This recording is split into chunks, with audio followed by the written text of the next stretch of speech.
It should go all the way up. But anyway, what this does, it helps you adjust the springiness of the spring. But I'm going to put it all the way up for now. And then this part will go through here because there's a hole on the bottom. As you can see here, we're already part 3 or 4 of the video. But anyway, there. That shows you how it goes. You do also need one of these doohickeys here. This is kind of rubbery, and it will stop the screw from moving around too much in there.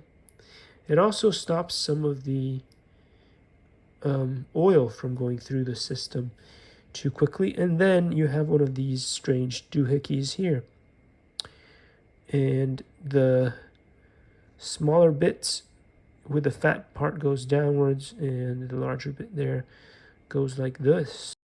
Likey.